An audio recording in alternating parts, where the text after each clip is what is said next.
Let's have a look at some highlights from the second race at Asen for the R&G British Talent Cup. Clayton Edmonds and Ryan Frost did battle in the early stages of the race. Jack Burrows was also up there as well on board the number 16. He had a phenomenal start in the damp but seemingly drying conditions. Jack Dunnerby also on board the RS Racing Honda was through and into third place in the early stages. Then we lost Jack Burrows from the race lead. He crashed out in spectacular style. Thankfully was up and okay following that. Meanwhile, Frosty versus Dunnerby was at the sharp end of the field as Philip Soroviak was there and thereabouts along with Ethan Sparks, but wasn't quite able to make too many inroads. It looks as though that would happen a little bit later on in the race. This was Sparks putting a move on Clayton Edmonds a little bit further down, with Ryan Frost just up the road there in second position as they went side by side for the place down in towards the first corner. But then the rain came down, the red flag came out, a result was called, and it left Jack Dunnerby taking his first ever victory in the R&G British Talent Cup. Welcome to Oulton Park for round 10 of Bennett BSB. It is time for the final three races of 2025. And what a season we have had so far. This is your first two rows of the grid. Peter Willis on board the WM Racing Honda on the outside in sixth position. It was a wet qualifying session which took place earlier on here today, and the riders mostly say that they set the times in the early stages of the session. Harrison McKay, they're supposed to be lining up P5, but he's gone on for two sighting laps. However, you can see a gap there where Clayton Edmonds is on board the number 64. He crashed on the sighting lap. Here is Clayton Edmonds. He will not be taken to the start of this race for the City Lifting Honda team, which is a huge amount of drama. Let's have a look at what happened. Coming out of Knickerbrook, loses the rear and ends up going down the road. Well, let's have a look at the rest of the riders on the grid. Clayton Edmonds, as we know, now not taking to the start of it. This is your most recent winner, though, Jack Dunnerby on board the Kavara Projects RS Racing Honda. He's on the outside of the front row of the grid, joined by his teammate Ethan Sparks in second position. Sparky and Philip Soroviak doing battle in the title fight. They are separated by just 2 points. Soroviak getting the best time in qualifying means that he lines up on pole position. You've got three riders mathematically in with a shout of the title here this weekend. They are separated by just 26 points. However, one of the big championship challengers, Ryan Frost, who is third currently in the standings, is down in 8th on the grid. Danny Buchan. Yeah, he's 8th on the grid, Tom, and this is one of those rounds, you know, it can throw up all kind of results. Obviously, the risk is a lot higher with the current track conditions. We haven't had a little bit of rain for a little while now, so hopefully, hopefully things will make it a little bit easier for everyone, but we could see a drying track as we did at Asen. Yeah, I think that is going to be the case. Drying track seems to be the general consensus amongst the paddock. There's a few clouds that are gathering overhead, but according to the radars that we've seen, it looks as though it's going to be staying away for the most part. Now, the race distance has been reduced due to a couple of delays here today, so we're down to 10 laps from 12, so 2 laps fewer in racing distance, which, if this is a drying circuit, and all the riders are, of course, going to be on wet tyres because the track is quite wet at the moment, if you do get a drying line, that might end up being a bit of an advantage, having a shorter distance to go through. Yeah, definitely, especially on the wet tyres. But Ryan Frost, yeah, I mean, I'm looking forward to seeing him. You know, he's a good starter. We've seen it before. He's come from second, third, fourth row and got himself right to the front, and he's going to be right up for this race.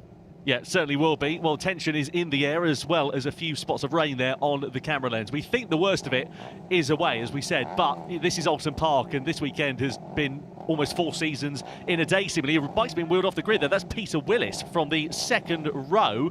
So something's gone wrong there technically with his bike, and sorry, I beg your pardon, that's not Peter Willis, that's another rider who's gone off the grid. Try and work out who that is in a few moments' time. So Peter Willis will be taking to the grid from the second row. But anyway, the riders now take off on their warm-up lap then here. So we come down in towards the first corner, and you can see there it's pretty wet, but there's a few dry patches at this part of the circuit. Yeah, it's a little bit patchy, Tom, but what's good is when you keep the heat in these wet tyres, you can really run across the wet patches. You know, obviously, the drier the track, the more obviously it takes off with the wet tyres. So, you know, I think the guys will be all right. 10 laps is quite a short race relative, so we'll see. No doubt about it. Well, some sunshine here at the Shell Oils hairpin. You can see the standings, though. 3 riders in with a shout of the title this weekend. 75 points are on offer. Ethan Sparks currently leads it by 2 over Filip Sorowiak. Ryan Frost still very much in contention there in 3rd as well. Some good battles going on between Harrison McKay, Jack Dunnerby, Mason Foster, Peter Willis also pretty close for company there further down as well. But let's run you through how the grid looks for the first race of the RNG British Talent Cup this weekend. Sorowiak, Sparks, Dunnerby is your front row. Then Edmonds, McKay and Peter Willis should have been your second row, but of course we know that Edmonds is not going to be taken to the grid as he crashed on the sighting lap. Then you've got Raymond Jr. with Ryan Frost and Ben Jalif, Dan Goodman, Mason Foster, Josh Williams, then Bowes, McPhee and Munson on row 5 with Rowan Burrows, who was oh so impressive at Asen with Mullen alongside them, Bishop, Devine and Huntingford on the 7th row of the grid. Further down the order, Stevenson, Hardwick and then Curtis, Max Rhodes with Charlie Cunningham and Lily Rhodes completing the grid. New name on the grid is Lucy Curtis. She is making her debut for the Fibertech Honda team here this weekend. Very much looking forward to seeing what she can do. Now, just looking at the circuit here, Danny, it's pretty windy and there's a fairly dry part of the track, it looks to be, in the final sector. Yeah, and we have seen it though earlier in the Superbike. It was raining in the last sector and it weren't raining anywhere else, so something to consider.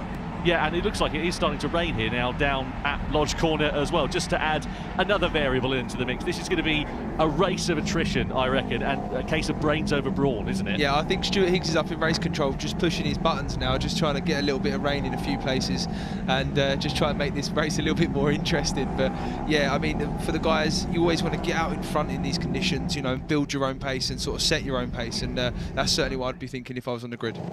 Well, there is Ryan Frost, who lines up in the middle of the 3rd row of the grid. He had a crash in qualifying, which is why he's mired down in 8th place, but he's just 26 points adrift with the 2 title protagonists of Ethan Sparks and Filip Sorowiak lining up on the front row of the grid. A new 10-lap race distance here and a gap there where Clayton Edmonds should be, of course, on that 2nd row of the grid. Let's see what will happen as we get ready to go racing. Green flag is waved at the back. It's all eyes on the red light. Lights go out and a phenomenal launch away from the grid for Filip Sorowiak. He gets the whole shot immediately. Sparky doesn't get away so well and he's out-dragged by his teammate Jack Dunnerby into the 1st corner. So Sorowiak leads, Dunnerby into 2nd, then Ethan Sparks into 3rd place and Harrison McKay bringing it up in 4th position. They're tippy-toeing round these first couple of corners as they try and find grip and temperature in the tyres, but someone who's not tippy-toeing around is Ryan Frost. He's made up a few places. He's already up into 4th position out of turn 3. Yeah, he does that so well, Tom. We've seen him do that a number of times now. He seems to get great starts and he's quite aggressive on the opening lap, and if he wants to keep himself in contention for this championship, he cannot let these guys get away at the front. A rider that we saw being wheeled off on the grid was Scott McPhee, by the way. He has not managed to take to the starting grid for this one, so hopefully he's able to get out and get some testing miles underneath him. Through into Shell Oils we go for the first time. Looks pretty dry there, but there's a fair amount of camber on that corner, which means the water's going to run off. You come, though, in towards the Britain chicane, a very different picture. Yeah, but still dry. You know, the line they're on, everything looks dry. So, yeah, it's going to be interesting. I'm really going to see how their tyres are going to fare, because wet tyres do not like heat and they do not like dry tracks. Certainly, they rip right apart. Jack Dunnerby continuing with the momentum that he built in Asen. He's leading this race now from his 2 teammates of Filip Sorowiak and Ethan Sparks as the riders filter their way through. Scott McPhee did manage to get into this race. He's sort of languishing right down towards the back and has got a fair amount of work to do after starting what would have now effectively been 28th on the grid. Sparky, meanwhile, has just gotten ahead of Sorowiak as we come through and in towards Druids Corner. And he'll know that Jack Dunnerby is going to be riding the crest of a wave in terms of confidence, doesn't want to let him get too far down the road. Yeah, let's not forget Sorowiak's got a lot more experience than these other guys, so let's see what he's going to do. You know, is he going to let the race come to him? Is he going to push too hard too soon? Obviously, Dunnerby's got raw speed in the wet conditions, as we saw in Asen. So is Ethan Sparks. I'm interested to see if Sorowiak's going to build into this race, or, you know, whether he just hasn't got that pace, but I think he's going to build in. Yeah, Jack Dunnerby, so Jack Burrows, meanwhile, making some ground there on Peter Willis. What happened then to Sorowiak? Whoa, that's a massive moment coming out of Knickerbrook then. Just about kept on the straight and narrow, but it cost him drive.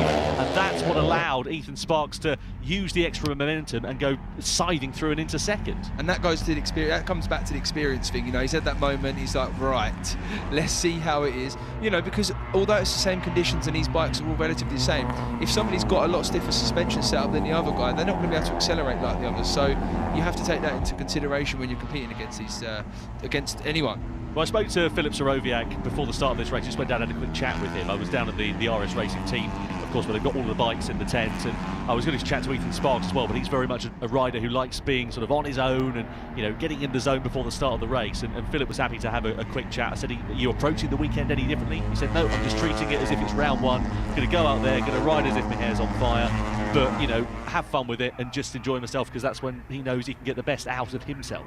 Yeah, and that's what you got to do, you know, in these situations when the championship's on the line. After winning 1 or 2 championships, you kind of know what to expect and how to sort of ride that out, the nerves and everything else, because obviously the night before, you're only human. You know, you're excited, you're thinking about the championship, and you can't help but think about it. Everyone talks about it, so just going out, treating it as it is, which it is a race, that's the best thing to do. The leaves that are coming onto the circuit, very much now in autumn, of course, being in October, and you can see the circuit sort of almost stricken by them coming in towards Druid's Corner, and then also here into Lodge there as well. So, at the sharp end of this one, Jack Dunby it is that lead, Ethan Sparks in second, Filip Sorowiak in third, Ryan Frost in fourth place. So, 1, 2 and 3 in the championship, not necessarily in that order, a second, third and fourth in this race. Now we know Dunby, he was really confident in the mixed conditions last time out in Asen, and also the same can be said for Jack Burrows, who started right down in 17th on the grid, and he's now up into the top 5 places. Yeah, I thought that about Burrows. I thought maybe with the wet qualifying he might have done a little bit better than that, but as you said, I know it was mixed conditions and it started off a little bit drier than it ended. So Burrows showing some great form though. You know, he needs to just finish some races, get some more experience under his belt. Obviously the Asen race he crashed out of, and yeah, a bit more experience and a bit more learning to do. But that's what this class is all about.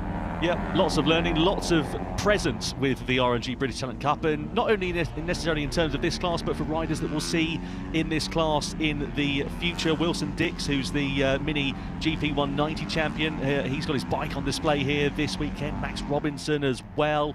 So there's lots of things for everybody to see here, and it's great to see the level of progression that we're seeing in this championship, and, you know, going forwards as well. And while I was busy lusting over motorcycles, Jack Burrows has gotten ahead of Ryan Frost, but not for too long, as they come on the exit of the Britain chicane and down in towards Hizzies. Burrows has got the inside line and holds that place then that he just took away from Ryan Frost.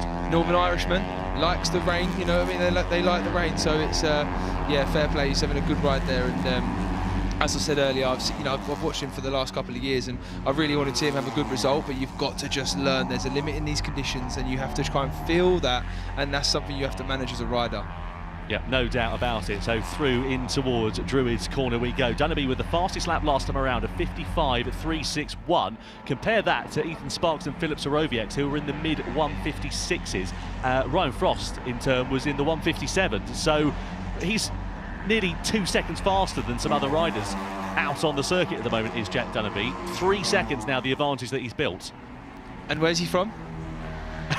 Jack Scotland. He is, yeah. He's Scottish. They are right, good yeah. wet weather riders. It's a thing, genuinely. Like they are really good. And yeah, I mean, it's showing. You know, he's very confident in the wet. He's gone straight out there.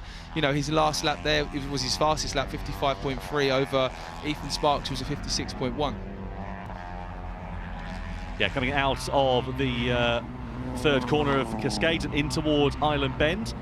This is Ethan Sparks then being chased by his teammate Filip Sorowiak. Jack Burrows now relatively firmly, it seems, ahead of Ryan Frost. I don't think he's going to be able to fight back for this one. Immediately there is Ryan Frost. The gap pretty close over the timing line, but Burrows just looks to have a little bit more pace underneath him at the moment, if he can keep it on the straight and narrow. But the thing is, this is a constantly evolving circuit, and obviously, Danny, we know these riders are all on wet tyres, and we've now got a drying circuit, so I mean they're going to be feeling like chewing gum after a few laps, surely. Yeah, literally, as you turn in on them, obviously the side wall, you know, the whole tyre, all of the compound is really soft, like chewing gum, obviously to disperse and to move the water out of the way when it's wet surface. And when it's dry, honestly, it's horrible. It feels like you're crashing all the time, and it takes a little bit of time to get used to that. But what you will try and do when you have a little bit more experience is try and stay on all the wet stuff to keep the tyre temperature down. But I mean, like 95% of this track is dry now, and yeah, that's not going to be fun for them.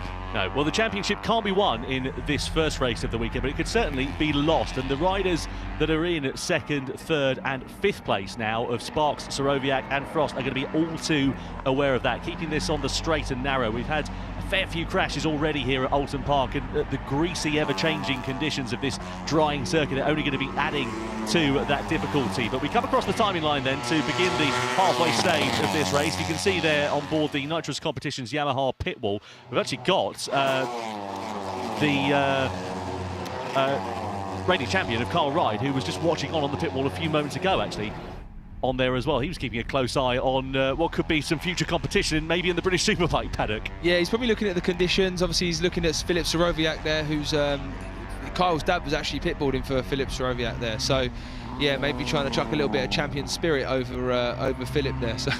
Either that, or he's trying to work out how to change the setup for the first race later this afternoon. Or he's seen the wrong rider, he's just helping him out. Yeah, exactly. Kicked a rider. Coming down in towards Shell Oils then, and you can see there Soroviak's doing a good job of keeping Ethan Sparks pretty honest at the moment, but he's not sending one up the inside, he's just biding his time, playing the patient game, isn't he? Yeah, we've seen that before throughout this season. You know, he knows, he's experienced, he's sitting, he's looking, but listen, Ethan Sparks will attack back. He's not scared of that. We've seen that as well. So I'm interested to see, you know, Philip Soroviak is just riding, doing, you know, what he needs to do. Look at the trees there in the background as well. You can see the wind is quite strong here. Of course, we're sort of in the tail end now of Storm Amy, as it were, at Oulton Park. But I was talking to Philip Soroviak, actually, as I said, before the start of this race, and he said in qualifying yesterday he nearly had a very big accident because the wind was so strong, and these bikes are so light compared to some of the other machinery you've got here, that he had a massive gust of wind hit his front tyre.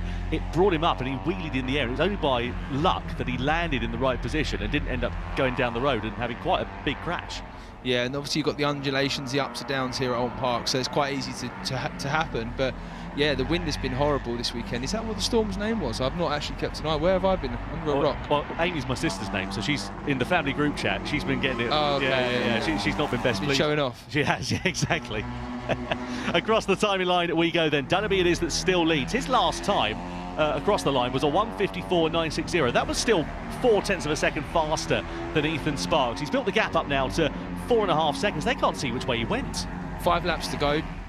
The tyres cannot be feeling very nice at the minute. You know, you'll start to see him turning in, and you know, on the bike it feels horrendous, but when you watch it back, it won't look that bad. But yeah, I mean, the only thing these guys have got going for themselves is that they are smaller CC, so obviously they're not going to be like a superbike in these conditions. And I did see Ethan Sparks actually out of Knickerbrook, the second chicane, using some of the water there to cool the tyres. Maybe that's his tactic, or maybe that's his line, I don't know. See the camera operator struggling to hold the camera coming into Island Bend. Such is the severe wind going through that part of the circuit. It's like being on the ferry to Calais, isn't it? It's just up and down and all over the place. Imagine what it must be like riding a motorcycle at 120 miles an hour in towards Island Bend. Out of the Britain chicane we go then, on the hilltop, on the run in towards the Hislops chicane. And Soroviak there, again, just keeping him honest. The bike's now starting to move around a little bit more here, Danny, aren't they? You can see that maybe they're just starting to get to the edge of the grip of the tyre, maybe beginning to overheat them, possibly looking for some of the wet patches on these parts of the circuit. Yeah, exactly that. Ethan Sparks there actually not using any of the wet there, but the lap before he was. But yeah, it's horrible, and it's one of those as well. Like with the wind, like the bigger rider you are, the more you can muscle the bike around, but the more wind that you're in, and the smaller you are, the less you're in the wind, but the harder it is to muscle around. So I would like to say that the wind is a bit of a leveler, but it's yeah, the wind and rain. I am certainly not sat here thinking I'd like to be out there. It's happy here. No, it's 6 and 1, half a dozen of the other, isn't it? You get an advantage in one area, and then you have to deal with the disadvantage in another area. Across the timeline we go though. Soroviak closer than ever before against Ethan Sparks here.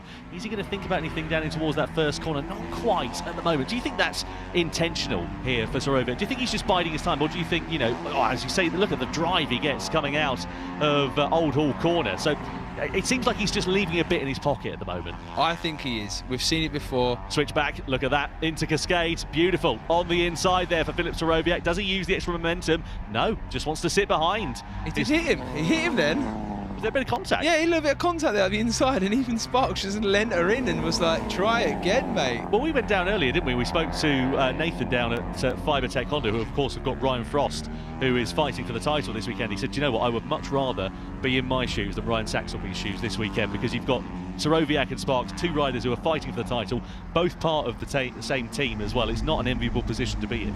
No, but as a team manager there, or team owner, you have to just say like go for it. You know, whoever wins wins. Obviously you've got Jack Dunnerby there who's taking points off of Ethan Sparks and obviously Soroviak, but I think, yeah, as a team manager you have to just let it be.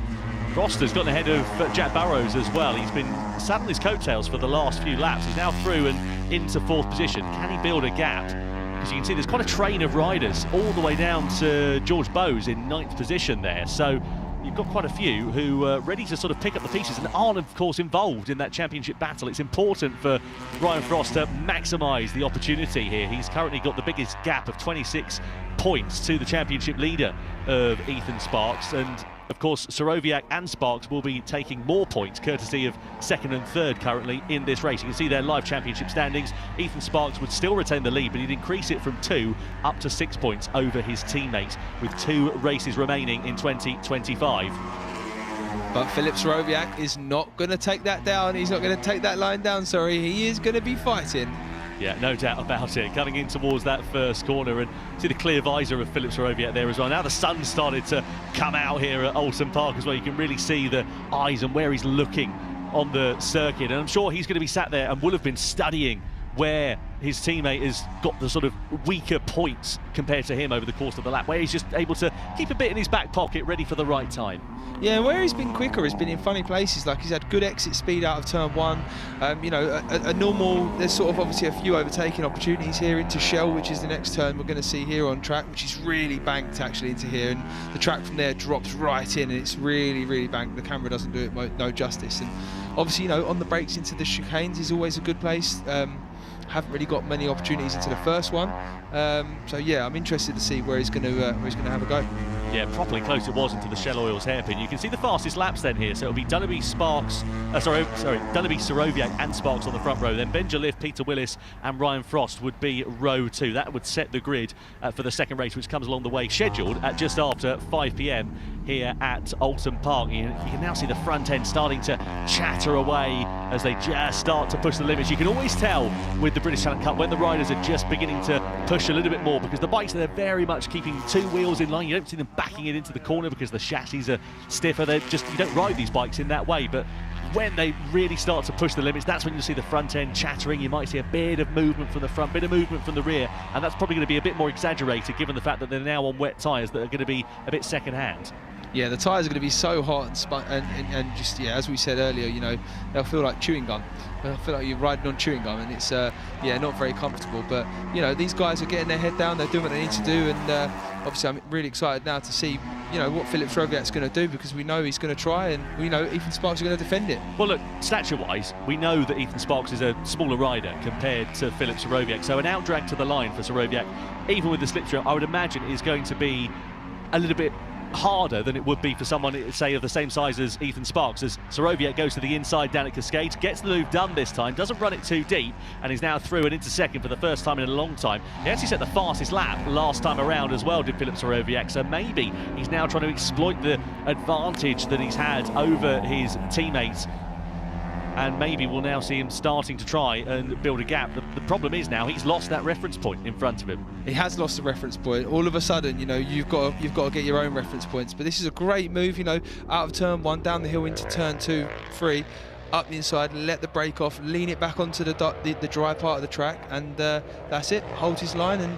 doesn't even compromise his exit speed there, which shows to me that he might have a little bit more in his pocket. Well, I was just about to say, what would that mean for the championship? But look at that, it would stay at 2 points here between Filip Soroviak and Ethan Sparks. But actually, those two would change positions as they look to try and change places down in towards Hizzies as well. And Sparks is good, usually attacking back. You know, he does not want to let Soroviak get into his rhythm here, get into his groove, because that's when he'll start to extend that. So, and it looks like that's what he's trying to do right now.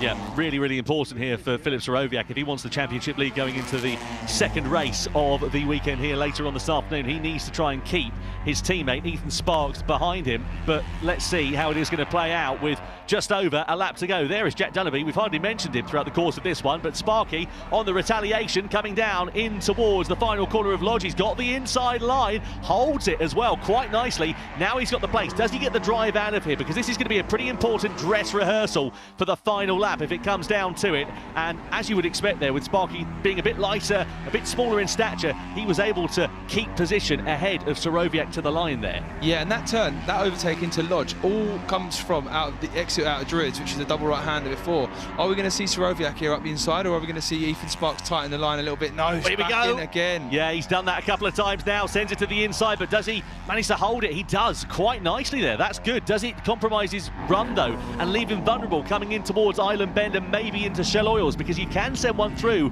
on the inside there. Ethan Sparks decides discretion is the better part of valour on this occasion, and he's just going to have to wait for another opportunity later in the lap. It's going to be Lodge, but Sorowiak is going to have to try and defend a lot better than he did in that earlier lap, because it all comes from the exit, the entry and exit of Druids 1 and 2. You know, you keep the speed all the way through the first part, you get great exit speed out of the second part, and that's what sets you up for Lodge turn. So yeah, let's see if Sorowiak can defend against it. We have sent a few sends in towards the Hislop chicane, and this is where Ethan Sparks has been particularly strong. Sorowiak knows that, weaves to the inside line, tries to thwart the challenge of his teammate down in towards there, and does so, but runs a bit deep on the apex. That might compromise his run coming through there and into Knickerbrook, and may leave him vulnerable, possibly into Druids. Into the final sector we go then for the final time. Championship on the line between these two. If it stays as it is, it'll be advantage Philip Sorowiak with 2 races remaining. In towards Druids we go. Nothing doing there for Ethan Sparks. He's biding his time. He's waiting for the right opportunity to pounce on his teammate. And is that opportunity about to come for him? Jack Dunnaby's about to go and take the victory of the race, but here comes Ethan Sparks. Sorowiak defends the inside line. Is there a gap though for Ethan Sparks? There is. He's through. The front end wobbles, but he holds the line and holds the place as they come to the checker flag. Who's going to take P2 as Dunnaby takes the win? And we see Sorowiak versus Sparks to the line, and it goes the way of Ethan Sparks by just 1/10 of a second over his teammate Philip Sorowiak. That's absolutely crucial for his championship challenge, with 2 races remaining in 2025 as well. And disappointment there for Ryan Frost as he lost out to 4th place against Harrison Mackay on that final lap there as well. So that has put another further dent in Frosty's championship challenge in the latter part of this weekend. Unbelievable. Even Sorowiak went to the white line to stop him coming up the inside, and he still switched it back and then went back up the inside, and that was unbelievable riding. That was really good. Yeah, I mean, from both of those guys, but especially, I mean, Dunnaby, let's not take anything away from Jack Dunnaby, amazing, but yeah, Ethan Sparks, that was fantastic riding there. Really, really impressed. Yeah, Jack Dunnaby in a class of his own in that race. Fastest lap means he'll also start on pole position, and like London buses, you wait for 1 all year long, and 2 come along at once. 2 wins in a row then for Jack Dunnaby on board the Kavara Projects RS Racing Honda, but that battle for second place was just phenomenal. Look at this for Ethan Sparks, sends it to the inside. Talk us through, Danny. Yeah, he set that up coming out of Druids. This is the second to last lap, this one, and yeah, it was great. Obviously, we see Sorowiak here again up the inside. I thought maybe Ethan Sparks was going to defend a little bit more there, but he gets it back to that dry line, accelerates here. But this next move is going to come from the exit of Druids, and you can see Sorowiak defending there, but Ethan Sparks just lets the brake off, gets back onto the dry part of the circuit, keeps his line, keeps his bike in line, accelerates to the line. I think even Sorowiak had a bit of a whack on the leg there as Dunnaby came steaming on through on the brakes, and that was how close it was in the battle for second position. And it does mean that Sparks will retain the championship lead by what we reckon is still 2 points over Philip Sorowiak into the final 2 races of the 2025 campaign. Great job though from Jack Dunnaby, just keeping his powder dry, and also for Harrison Mackay as well. He'll be delighted with P4, not only for his own efforts but also for Ryan Frost as well, because he was mugged for that on the what we think is the final lap of the race, and the upshot is that that is going to put a further dent into his championship challenge and just make it that little bit tougher with the final 2 races to come. Yeah, from 4th to 7th place there, they all did their fastest laps in the last lap. So that sort of gaggle of riders there were right in the heat of battle. So Mackay did a 54.5, and obviously he went across the line with his hand in the air. So maybe because he got a bit of a bad start, he was a bit gutted by that. But yeah, I think we're going to be in for an exciting race later today, especially if the conditions, if we get a bit more rain. Yeah, absolutely. There is a possibility of some more rain on this afternoon. There's also a possibility of it brightening up and looking quite nice. But this is Oulton Park, 4 seasons in a day. You must have James Whittam's phone app. Yeah, exactly. Yeah, I've had his weather radar on the go, yeah. The old Yorkshire Airlines patented phone app. Jack Dunnaby then off the bike. as a two-time winner now in the R&G British Talent Cup, but what a ride from Ethan Sparks and from his teammate Filip Sorowiak. P2 there for Ethan Sparks. He'll be pretty pleased with that. You can see what it means to him. The pressure's been on both him and his teammate all weekend. And let's have a listen. Job well done. He said he was so defensive there. I almost had an inch before I hit his leg. And yeah, that was great riding. And I love seeing the talent of the future. This is what we're looking at right now.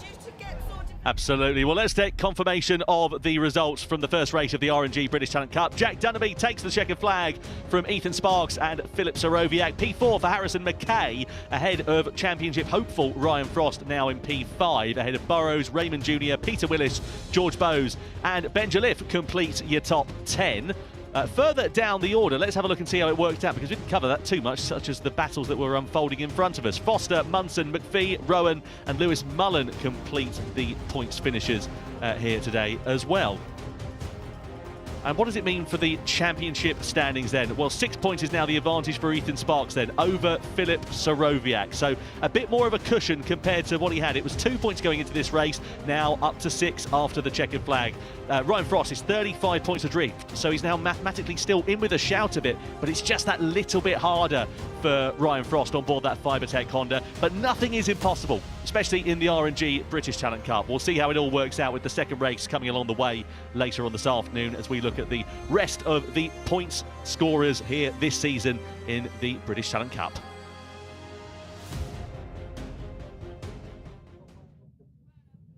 Well, Jack Dunnerby, that was an absolutely incredible performance. You didn't do much for your Kavara Projects RS Racing team in terms of TV time, because you disappeared about 5 or 6 seconds up the track. I'm looking over across at your bike there. You're all on exactly the same tyres. Jack, how did you do that? Yeah, no, it was brilliant, honestly. I got a really good start up to P2 by turn 1, and then I managed to get Filip, and then, yeah, just kind of got my head down and pulled a huge gap and kept it consistent, and, yeah, crossed the line in first. So, yeah, another win. I'm really happy with that, and hopefully continue the momentum later. I was going to say, keeping the momentum going very, very well. Fantastic performance. Well done, Jack. Thank you. Lovely job from Jack Dunnerby, his second victory of the season in the R&G British Talent Cup. They didn't see which way he went as soon as the lights went out. An absolutely phenomenal launch away from the lights. Filip Sorowiak, P3. Well, he manages to coax a wry smile, but I think he'll be a bit disappointed with that one. Such was the closely fought battle with this man, his teammate Ethan Sparks. Sparky now with a 6-point lead in the championship with 2 races to go in 2025. But Jack Dunnerby, as I said earlier on, they're like London buses. You wait all year for one and 2 come along at once. What a ride from the lad from Scotland. Controlled, calm and composed from the RS Racing rider, and an RS Racing lockout on the podium incidentally there as well. So Ryan Sachs, he'll be delighted for maybe 5 or 10 minutes before he has to think about all of the action to come along the way later on this afternoon for that second race. Trophies now being presented to the top 3 finishers. Sorowiak P3, Ethan Sparks in P2 and extending his lead up to 6 points in the championship. But Jack Dunnerby is the winner here of race 1 of the R&G British Talent Cup at Oulton Park. Bring it on for more action to come here later on this afternoon.